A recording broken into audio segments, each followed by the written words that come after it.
This is Karis Alexander with Deep Truth Media. I want to direct your attention to the description. I have posted the article, Awareness in the Primal Repression of the Return to Paradise, Circumventing the Libido and Our Sexual Impulse to Return to the Mother's Womb.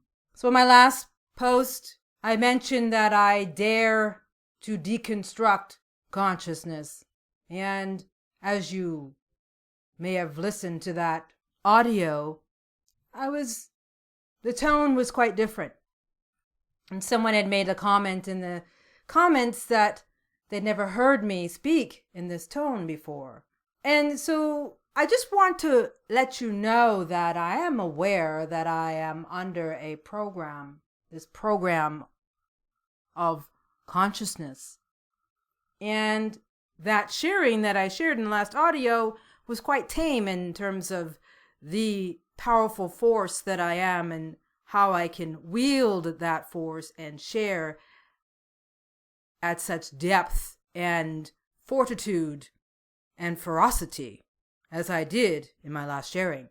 And so I know too that I must be careful about how I share, and that sometimes a program can overtake me even as awareness. And so as I step back and reflect on the last sharing, I realize that at times the sharing will be different, in that we are awareness deconstructing consciousness. And in terms of my understanding, I've never heard this being done before. And it's very provocative, very illuminating, in the sense that we don't know what we are going to find out. We are immersed in someone else's narrative, someone else's story. And so as we deconstruct this consciousness, we are learning in real time to become masters over the system of consciousness, and that we are gaining our own self-mastery over the system of consciousness, which comes through the very act of deconstructing consciousness as awareness. So we do not know, and I do not know, what I am going to find. But as I unravel this system of consciousness, as I deconstruct it, what I do find is that it is very dark, very sinister, and is the antithesis of who and what I am as awareness. And so one can potentially get caught in that darkness, in that space of deep, sinister dystopia. And so we have to make sure that we check ourselves, and we do not succumb to the dark. We maintain a homeostasis as awareness and remain detached. But that comes with experience. And so I just wanted to bring that to your attention, that we will be discussing some very intense stuff over the next 3 to 4 sharings here, as we go to the root of this system, which starts at conception with the male and female energy coming into this mystical union, and where we talk about the trauma of birth and the fetal drama that is the overriding rhythmic pattern that the power control force use to disguise their system of consciousness. So we must go to the very beginning of where it all started, how we all came into this system of consciousness. And so that's what we do here. We are deconstructing consciousness, and all we are doing is simply creating new narratives and new stories, really, as we excavate and understand what we are dealing with. This system of worthlessness that we give so much value to from the external reflective. And so what we're doing here is moving out of this consensus reality I hope you're not here simply because what I share with you resonates with you, and you have some interest in what it is that I share. I want you to understand that if you are here because you are actively participating in the deconstruction of consciousness, which is about dismantling all your belief system and coming to know self as awareness. This is not about believing what I'm sharing and going about your life. I live and breathe this every moment. What I'm doing here, what I'm engaged in. So when you brace awareness, the awareness that is you, the totality that is you, and you engage in the act of deconstructing consciousness, you come to realize that there are many layers to this system of consciousness. There are many rabbit holes, and that once you get out of one part of this system of consciousness and think that you are free of it, no sooner does the next layer of deception reveal itself to you and allure you into believing that you have transcended consciousness. But remember, this system is not designed for you to transcend it. Remember that infinity loop. It is to keep you here. And that's why we live in this death program. We're birthed into this death program. And then each year we have a birthday. Each year, all we are doing is celebrating the trauma of our birth into this system, which is obscured from most. But each year, all you're doing is celebrating the next day upon which you will leave this physical vehicle and return to that which you are, which is awareness. And so the opportunity is for you to understand or understand this death program that you are born into through your birth, and transcend this death program, come to know the truth of who you are as awareness, and live out the rest of your existence as awareness, free, sovereign, in the totality of knowing the truth of who you are, free from the system of worthlessness that has you believing that you are less than, that you are nothing in comparison to this system. You are nothing in comparison to the totality of who you are as awareness. You are no thing. You just rest. You're just resting. And so engage the deconstruction. It truly is a glorious time. Awareness in the primal repression of the return to paradise, circumventing the libido and our sexual impulse to return to the mother's womb. The ultimate aim of the power control force is to gain sole possession of your awareness through your original mother female force and through the identification with your original father male force. For example, every war or revolution that strives to overthrow the masculine dominance is designed to replicate the urge for each soldier to sacrifice himself for the motherland. With the ultimate victory gained through the war fantasy, disguised as a symbolic return to the mother's womb, which for each soldier signifies a yearning for a return to the lost state of the primal one being cut into two, whereby creating an unconscious striving towards reunion of the child soldier with the mother. You see, the artificial physical world system created by the power control force has proved to be a chain of symbol formations in the creative shaping of approved objects designed as substitutes for the primal situation, that is, the primal experience of being in the mother's womb. Now, a very important point to understand is that these symbols are consciously formed throughout culture and uninterruptedly renewed, which must represent not merely for the lost primal reality of the mother's womb, but the origin of the fetal dilemma, which the power control force copy as faithfully as possible, and at the same time must remind us as little as possible of the primal trauma connected with it. Hear me out, people.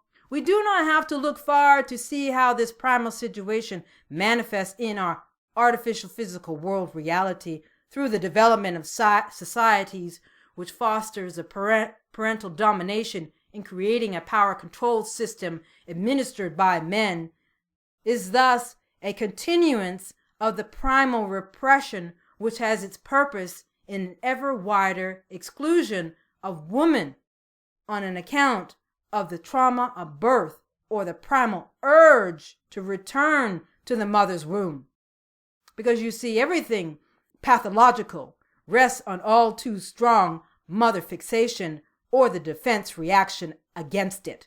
This is why I believe the whole creation of civilization has resulted from the man's libidinal overestimation of the maternal primal object, that being the womb of the mother, and from its elimination through the primal repression explains the lesser part played by women in cultural development, from which then women's social underdevelopment follows as a secondary effect of life and existence. And as I mentioned in my last post, the male force is a non-creative force.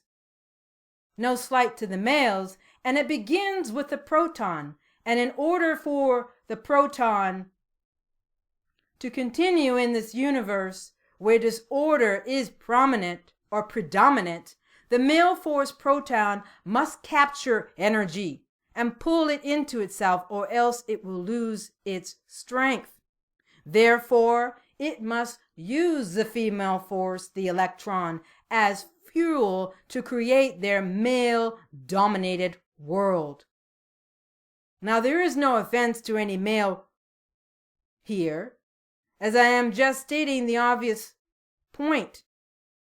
The point I am trying to make is that regardless of gender, the primal repression is within men and women, as most women have taken their role as honorary men due to being raised and cultured in a male-dominated system. Now, this simple case of symbolic adaptation of the womb of the mother to reality opens up new vistas in the understanding and development of your culture. From birth to the nursery, to the house or town, fort, state, city, country, to earlier mythological constructions of nature and cosmology, which is nothing more than an infantile recollection of one's own birth projected into nature. However, we look at the earth and social development as substitute formations of concepts such as motherland, nation, and state, which intimately symbolize, unbeknownst to most of humanity, the womb as relating to female genitalia, known to the unconscious mind as a place in which before the trauma of birth one was protected and warm, but yet again all of this information, this stream of data, this system of consciousness is kept from you. You see, the pleasurable primal state that you come from is interrupted through the act of conception, which transpires into your birth, which creates a chain reaction for the rest of your life, which consists of replacing your lost paradise state in the way of the libido, thus making the primal state being no longer attainable as a physical world system operates on the basis of sexual energy. And it's this sexual energy which keeps you trapped and seduced within this system of consciousness, intricately connected and addicted to all your traumas and dramas. Yes, it is this sexual energy. Now here is something for you to ponder, that is, your unconscious mind consists only in the libidinal relation of the embryo to the womb. And this is why there is always this striving of your libido, your sexual energy, to establish a lost primal condition. Is what propels you to move forward, is this sexual energy, this need, this constant need and urge to merge, which has no real clue upon your unconscious. But the universal architects do. They understand this sexual energy, this chi, this prana energy, and how it seduces you into this system of consciousness. It is through this sexual energy they keep you hooked into their system of consciousness, never being able to attain your awareness state. Because whenever you have the urge to move in the direction, it creates a tremendous amount of anxiety, which stirs up your primal anxiety of your birth trauma. Whenever you have that urge to merge with awareness, your traumas, your dramas come up and obscure that opportunity from you, creating a primal anxiety. So it's this primal anxiety that creates the veil between awareness and the system of consciousness. Hear me out. Now, the perceived and the psychical fixed impression of this primal anxiety of birth, and yes, we are all traumatized at birth. There is no way around it. We were all too vulnerable. Now, some of us were traumatized more than others, and I'm not trying to lay a guilt trip on the mothers here in any way, but we were all traumatized due to the nature of the physical world system. Just by the very fact of entering this physical world system, you were traumatized. There's no way around it, because it bolts out the memory of your former state of awareness. And with this, it prevents any type of regression, as this would make you unfit for life. That is, to pass the primal anxiety of birth, which is why the primal sensation is repressed here in this physical world system. This sensation to know self as awareness is repressed. It's repressed due to this primal anxiety. Now, due to the extremely high levels of trauma that most humans are experiencing in the womb and at birth, and within the first 2 years of life, it has become increasingly difficult for us to maintain our connection to our essence as awareness and to produce authentic experiences of love. Love is a neurochemical reaction that happens within the body. We are, in effect, a brain damaged species, and this is making it more difficult for our systems to activate the neurobiology of love in our bodies. Now, it is important for you to see that behind the origin of man lays the primal repression, which is a conflict between origin and disappearance into nothingness, which arises directly from the repression of the primal trauma. That of becoming and passing under this system of polarity as the divergence of one force, awareness, into two qualitative different actions, which is the rhythmic foundation upon which this physical world system operates. That is the proton, the male force, and the electron, the female force. These are the two qualitative different actions which make up this rhythmic foundation upon which this physical world system operates and is always at play. The constant striving after reunion, which is the dance of your life experience, basically, in a nutshell. And so I want to leave you with this final quote from a creation myth The male principle forced his way out of the egg. He hurtled through space, clutching a torn fragment of the placenta, which I will touch on in my next couple of posts, and the fetal drama, which is the rhythmic pattern that we are all immersed in, that the power control force obscured from us. So it is this torn fragment of the placenta that became the earth with a predominantly male soul, creating imbalance and impurity. The male principle realized he couldn't rule without his twin and tried very hard to find her, but could not. According to legend, he still searches for her. And so in this very act of deconstructing consciousness, we have found her. We are embracing her. I thank you so much for tuning in. Leave any questions or comments. We'll talk to you soon.